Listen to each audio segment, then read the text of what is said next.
Hey, Futurist, Jim Carroll from the virtual broadcast studio. Listen, I did a blog post last week about resilience and agility, and it's based on a whole bunch of research I've been doing for an upcoming client project. And I wrote a blog post about it, and I'm always looking at my home broadcast studio here and thinking, how can I get a little bit more use out of it? So I thought I'd run through the highlights of what I compiled from the research. Look, everybody's talking about volatility, uncertainty, complexity, ambiguity, and this particular client engaged me for a leadership meeting to focus on that. Their mindset is like, what do we need to do to align to the reality of a world in which nothing makes sense anymore, and there's a whole bunch of new trends coming at us, and there's a lot of volatility, and we really don't know what's going to happen tomorrow.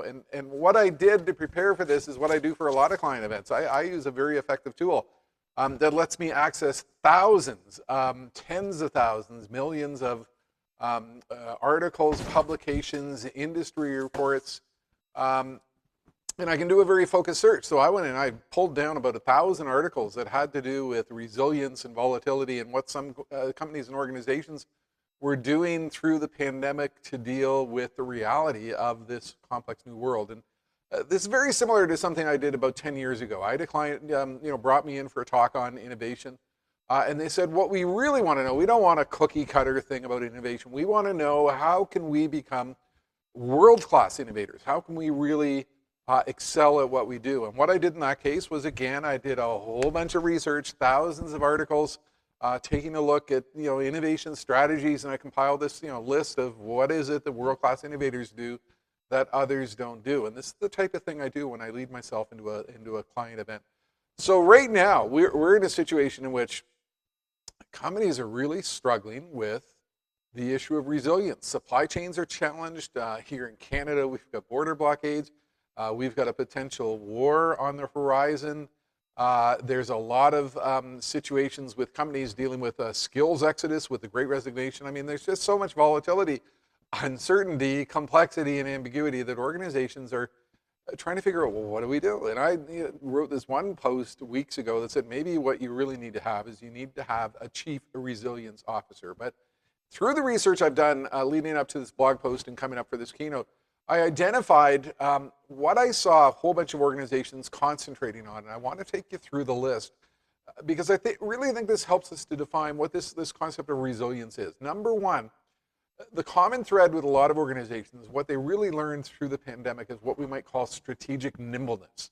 Our strategy is not set in stone. We've got to make things up on the fly. We've got to be very agile, flexible in terms of what we do. We need to challenge our strategy on a regular basis because in a world of shifting sands, we've got to be prepared for quicksand at any moment. That requires and demands that we have a flexible structure. We can't presume that the hierarchy we have in place is going to serve our needs tomorrow. We've got to be able to shift resources. We've got to be able to form fast teams. We've got to be able to react quickly. We've got to pull in the right skills at the right time for the right purpose to do the right things. I mean, all of these types of issues demand a structure that is just absolutely flexible. What we really need, this was a common refrain in examining all these organizations, is we've got to have some good feedback on what is coming at us. We've got to make sure that this flexible structure has these built-in feedback mechanisms. We can't just talk collaboration. We have to do collaboration. And we need our people to alert us when there are issues around volatility that might impact us tomorrow. So we've got to make sure we've got a really good real-time feedback loop so we can truly understand what we might need to be adjusting for. A really common theme seems to be avoid the distraction of clarity. I think of the good old days, i.e., pre-pandemic, a lot of organizations presumed clarity. They knew where they were going. Their strategies were set in stone. The world wasn't volatile. Clarity's gone. Who knows what tomorrow is going to bring? And so if you get too focused on clarity, if you distract yourself with clarity, you're not in the right frame of mind. You've got to be like a pent-up animal, ready to go in any direction at any moment in time. And you do that by avoiding the distraction of clarity.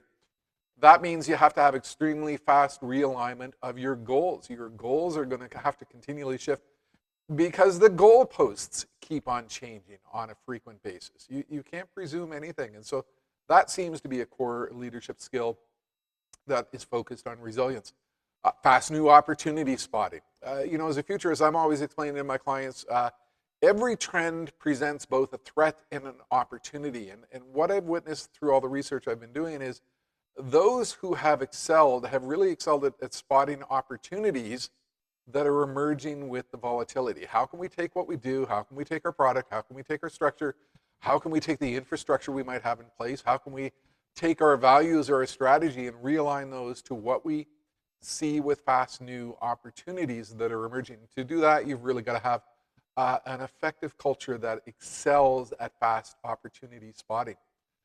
That means you've got to have a structure that can quickly reorganize. We saw a lot of this with the early days of e-commerce with the pandemic. I mean, think about how quickly retailers managed to realign themselves to do pick and pack and curbside pickup and doing in-store shopping on your behalf and online ordering. I mean, they quickly pulled in everybody to do everything, to do all the things that was necessary to simply survive. And I think what we witnessed with that was organization realized the value of speed. They realized they could form what I call fast teams. Let's pull together a team of people from a whole variety of different disciplines to do what needs to be done. What's really at the core of that, and this is a key attribute of resilience, is a culture that embraces speed of action. Look, one of my books is called The Future Belongs to Those Who Are Fast. I've been preaching the issue of speed for decades, because what is happening is the world is coming at us with greater intensity, greater acceleration.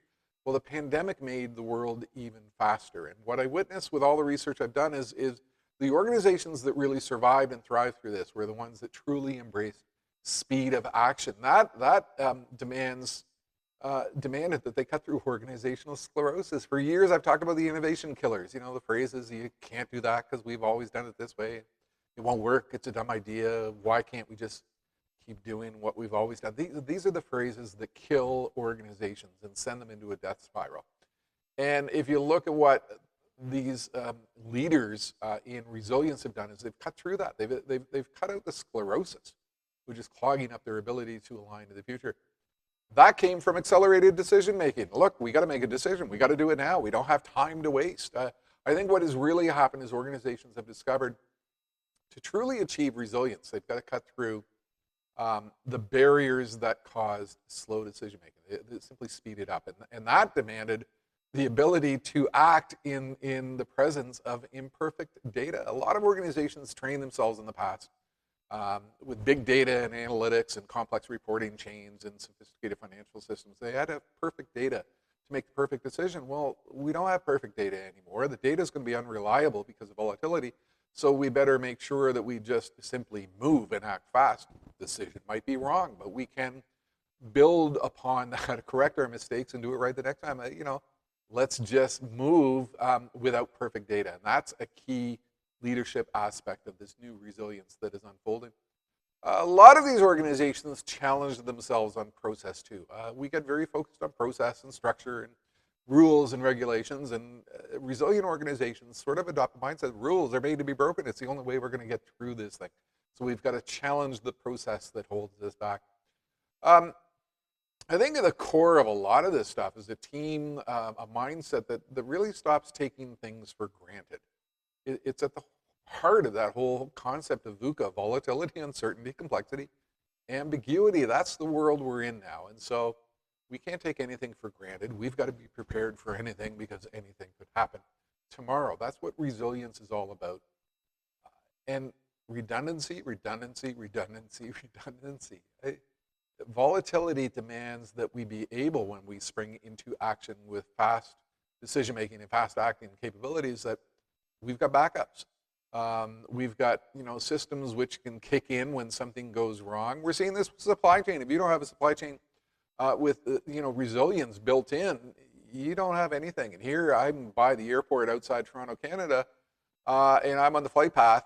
And look, I mean, auto parts manufacturers with the blockade of the border have been chartering Antonov AN-124 jets, which are the world's largest massive cargo jets, to get product to the automotive manufacturing plants. You've got to have redundancy. You've got to have a plan for resilience to keep everything humming when the world becomes volatile. Part of what is involved as well is my research showed is a lot of organizations we're more willing to listen to the outliers, those who are willing to raise the alarms, those who are more willing to raise concern, those who are willing to say, hey, there's something coming at us, we better worry about it. Leadership teams that were more willing to listen to the outliers. And I think what that involved is groups who were challenging complacency. We can't be complacent. We can never afford to be complacent anymore. The world is going to throw us more curveballs than we can imagine. That means we need to speed everything up. Our strategy needs to go from thinking in terms of months and years to weeks and days. That's all related to the issue of speed. A key issue that really screamed out from all of my research is alternative scenario analysis. A lot of leadership teams thinking through, well, what could happen if this happens? What happens if that happens? What happens if we go down that path? A real focus on considering far-fetched futures or clearly fetched futures, but whatever the case may be, a lot of scenario analysis because you know that alternative futures are going to be a part of your future. And that involves a heck of a lot more horizon scanning with what I call an effective trends radar to understand better to the degree you can, given that there's no certainty anymore, to the degree you can, what might come at you next.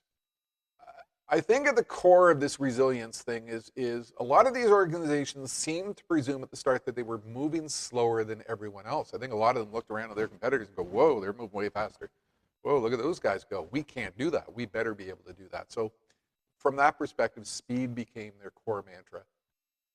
Another issue that was pretty clear is everybody presuming that the trajectory out of this thing, 2022, 2023, 2024, given all the volatility, it's going to be a very complex trajectory. The world of business and strategies and structure and leadership is certainly not easy anymore. It's going to be way more complex than we ever expected. And that means we've got to do a better job at identifying weak spots and vulnerabilities. Where, if things go wrong and volatility really hits us, where are we the weakest and what can we do to plug those holes? Put some effective shoring in place to guard us against the potential downside. What it really comes down to is all of these organizations, without knowing it, and in some cases knowing it and talking about it, accepted VUCA as the constant. Understanding that our new world going forward, regardless of what we do, volatility, uncertainty, complexity, and ambiguity is going to be at the core of everything we do, and so we can't chase normal anymore. There isn't any new normal, and there's no new normal. There's just volatility, and so what we've got to do is we've got to be relentless on resilience. It's core to what the soul of our leadership going forward, and that's what I'm talking about. In this upcoming keynote for a particular client, taking apart these leadership issues and working in some specific examples, and based on a whole bunch of research from several hundred, or 1,000 articles, talking about what companies were doing, and what their plans are going forward. That's the type of thing I've been doing for 28 years on stage. A lot of very effective leadership-oriented meetings for global organizations on aligning ourselves to the reality of a world in which the future belongs to those who are fast, and post-pandemic, it's certainly a lot faster. That's it for now. Futurist Jim Carroll from the virtual broadcast studio. I'm going to be doing more clips like this, short, sharp shocks of leadership insight based on what I'm seeing, what I'm writing about, what my clients are talking to me about, and what we can do to align ourselves to a new and different future. You can visit me online, jcarroll at jimcarroll.com, jimcarroll.com. Take a look at disruption.jimcarroll.com. A whole bunch of content to challenge you on what you need to do to, align to the reality of what comes next. That's it for now. Thanks for watching.